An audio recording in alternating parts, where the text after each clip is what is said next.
नमस्कार दोस्तों, आपको प्रियंका स्टडी में स्वागत है।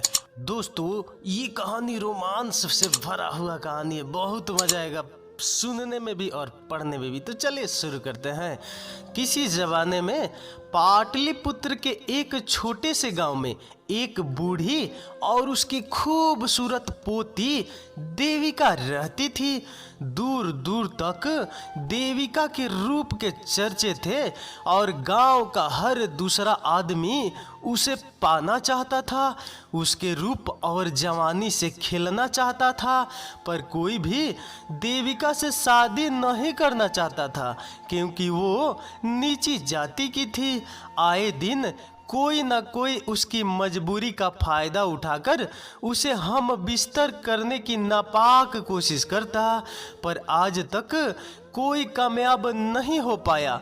फूल सी देविका रोज अपनी आबरू इन भूखे लोगों से बचाए अपनी और अपनी दादी का भरण पोषण करती। वो रोज जंगली बेर चुनती और उसे बाजार में बेचने जाती। देविका को अपनी खूबसूरती का बस इतना फायदा मिलता कि लोग फल खरीदने के बहाने आते और अपनी गंदी निगाहों से रोज उसका दीदार करते, पर साथ ही साथ फल भी खरीद लेते। बस इसी तरह देविका और उसकी दादी का जीवन चल रहा था। दादी अपनी झोपड़ी में बैठी हमेशा की तरह देविका की राह जोह रही थी। तभी देविका आ गई। कारी, इतना देर कहाँ लगा दिया? देविका बोली, ओ दादी, कुछ ज्यादा ही काम था और हमारी फिक्र न किया कर। काहे न करूं, दिन रात सोचत रहती हूँ कि तेरी शादी कब करूंगी। ये सारे गांव वाले राह देख रहे हैं कि कब मैं मरूं और वो कब तुझे नोच खाए। ओ दादी, इतना मत सोच, अभी तू और 100 साल जिएगी।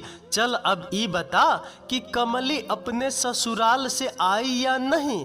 हाँ हाँ, आ गई, जा मिल ले, पर घर जल्दी आ जाइयो। ठीक है दादी, हम जाई है। अब कमली के घर जब जा रही है देविका तो पूछ रही है, और कमली कैसी है?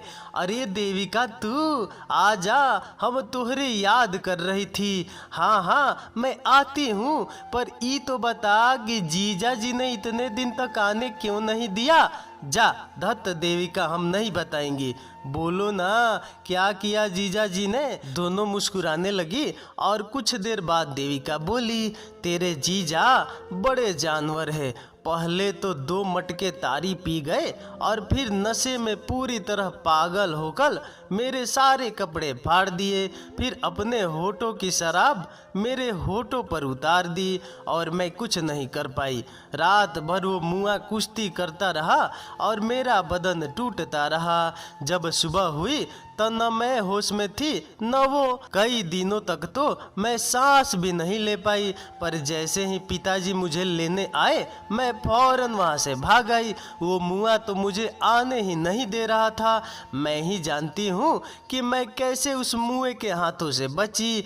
ये सब सुनकर देविका हंसने लगी। तू हंस रही है? जब तेरी शादी होगी तो तब तुझे अपनी दादी न याद आई तो मेरा नाम बदल दियो। बातें कई घंटों तक यूं ही चलती रही और फिर देविका कमली से विदा लेकर घर आ गई।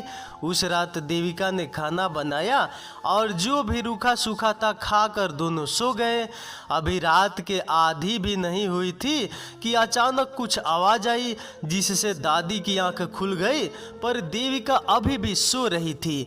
दिन भर कड़ी मेहनत करने के कारण वो काफी गहरे नींद में थी। दादी उठी और दिया उठाकर इधर उधर देखने लगी। तभी उसे अंधेरे में कुछ नजर आया। वो कोई आदमी की आकृति थी, जिसे देख बुढ़िया डर गई। तभी उस आदमी ने तेजी से बुढ़िया का मुंह दबाकर बोला, सुन, मैं एक डाकू हूँ और अगर तूने शोर मचाया तो तुझे मार डालूंगा। राजा के सिपाही मुझे ढूंढ रहे हैं और अगर उन्होंने मुझे पकड़ लिया तो फांसी पर चढ़ा देंगे। ये सब सुनकर बुढ़िया शांत हो गई। ये देख डाकू ने भी अपना हाथ उसके मुंह से हटा लिया और कोने में जाकर बैठ गया। बुढ़िया बोली, बेटा मेरे जैसी बूढ़ी के पास क्या है जो तू मुझे लूटने आया है। ये सुन डाकू बोला कि राजा के हाथ लगा तो वो मुझे मार देगा, इसलिए मैं भागा भागा फिर रहा हूँ, पर अब मैं थक चुका हूँ। भागते भागते न जाने कब मारा जाऊं। तभी डाकू की नजर दूसरी तरफ गई जहां देविका सो रही थी। उसका रूप देखकर डाकू का मन और दिल दोनों मचल उठा। उसे सुनहरे सपने नजर आने लगे। उसके मन से मौत का डर निकल गया। उसने देविका की ओर इशारा करके बुढ़िया से पूछा, वो कौन है? बुढ़िया कुछ सोचकर बोली, वो मेरी पोती देविका है। डाकू कुछ देर सोचकर बोला, मुझे तुम्हारी पोती से शादी करनी है। ये सुनकर बुढ़िया के होश उड़ गए और वो रोने लगी कि हमें छोड़ दो, हमने तुम्हारा क्या बिगाड़ा है? मेरी पोती को छोड़ दो, तुम कब मर जाओ कौन जाने। क्यों मेरी पोती की जिंदगी खराब करना चाहते हो? कुछ देर तक एक शांति सी छा गई। डाकू बोला, मैं जानता हूँ कि मैं मरने वाला हूँ, पर मरने से पहले मैं अपनी दिल की सभी इच्छाएं पूरी करना चाहता हूँ। यही कारण है कि मैं तेरी पोती से शादी करना चाहता हूँ। तभी बुढ़िया रोते रोते बोली कि अगर मैंने अपनी पोती की शादी तुझसे कर दी तो लोग तेरे मरने के बाद मेरी पोती की जिंदगी नरक बना देंगे, तो फिर उसका क्या होगा? और ये बोलते बोलते वो रोने लगी।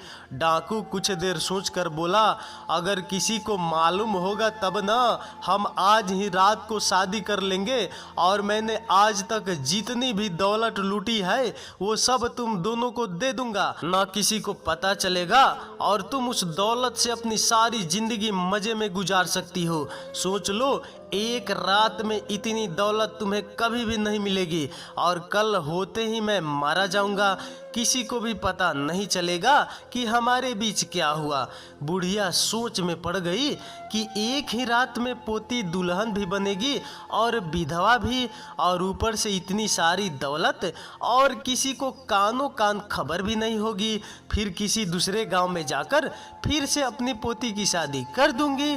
एक लंबी सांस के बाद बुढ़िया बोली, मुझे मंजूर है, पर मुझे पहले दौलत चाहिए, फिर होगी शादी। डाकू मान गया और 2 घंटे बाद एक खंडहर में आने को बोल वहां से भाग गया। देविका मान गई।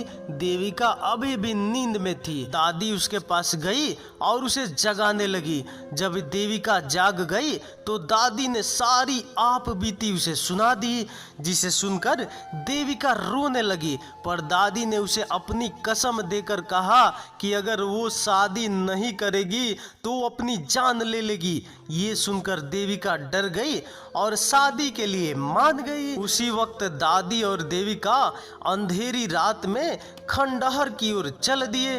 डाकू पहले से ही सारा इंतजाम करके बैठा था। जल्द ही शादी शुरू हो गई। डाकू ने सोने से भरी गठरी बुढ़िया को दे दी और बुढ़िया ने देविका का हाथ डाकू को सौंप दिए। जब शादी की सभी रस्में खत्म हो गई तो डाकू देविका को अपने साथ ले जाने लगा और कहा कि सुबह होने से पहले इसे खंडहर ले आऊंगा। बुढ़िया ने दोनों को जाने दिया और सोने से भरी गठरी खंडहर में लेकर बैठ गई। देविका काफी डरी हुई थी कि न जाने अब क्या होगा, ये डाकू न जाने उसके साथ क्या क्या करेगा। देविका सोच ही रही थी कि दोनों एक दूसरे खंडहर के सामने आ गए। डाकू ने घास का बिस्तर बना दिया और लकड़ियां इकट्ठी करके आग जला दी और देविका को घोड़े पर से उठाकर घास पर फेंक दिया और उसकी ओर ललचाई नजरों से देखने लगा। उसने पहले देविका के पैर पकड़ लिए और उन्हें चूमने लगा। तभी देविका बोली कि आज हमारी सुहाग रात है और मैंने आपको दूध भी नहीं पिलाई।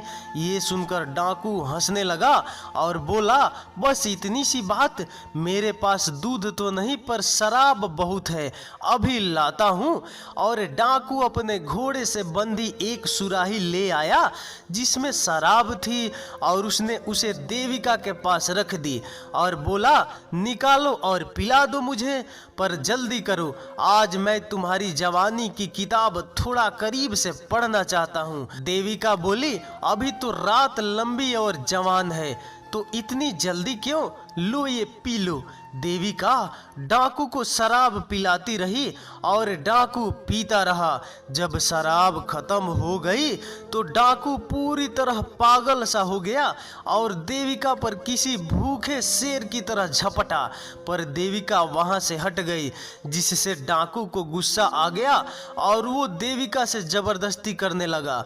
तभी अचानक डाकू के आंखों के आगे अंधेरा छाने लगा और वो जमीन पर गिर गया और उसके मुंह से झाग आने लगी और वो मर गया। देविका ने उसकी लाश को उठाकर घोड़े पर डाला और खंडहर की ओर चल दी। जल्द ही देविका खंडहर पहुंच गई जहां दादी उसका इंतजार कर रही थी। दादी समझ गई थी कि उसकी चाल कामयाब हो गई थी और जो जहर उसने देविका को दिया था वो उसने उस डाकू को पिला दिया। जल्द ही सुबह हो गई और खंडहर में लोग आने लगे, पर जब सबकी नजर डाकू की लाश पर गई तो पूरे गांव में खबर फैल गई कि डाकू की लाश खंडहर में पाई गई है। उस लाश को देखने के लिए राजा स्वयं आते हैं और पूछते हैं कि इसे किसने मारा है, तो कोई जवाब नहीं मिलता है। तभी भीड़ में से एक आवाज आती है, महाराज मेरी पोती ने। ये सुनकर सभी गांव वाले हैरान हो जाते हैं। राजा उन दोनों को आगे बुलाते हैं और सारा हाल बयान करने को कहते हैं। तो बुढ़िया बोलती है, महाराज मैं और मेरी पोती सुबह खंडहर में आए तो इस डाकू ने हम पर हमला कर दिया, पर मेरी पोती डरी नहीं और माँ काली का त्रिशूल लेकर इसके सीने में उतार दिया। ये सुनकर राजा बहुत खुश हुए और देविका को बधाई दी। साथ ही साथ उससे विवाह का प्रस्ताव भी रखा, जिसे देविका ने स्वीकार कर लिया। जल्द ही देविका की शादी राजा से हो गई और वो खुशी खुशी अपनी दादी के साथ रहने लगी। किसी को कभी पता नहीं चला कि उस रात क्या हुआ। ये राज तो सिर्फ वो एक रात की दुल्हन ही जानती है।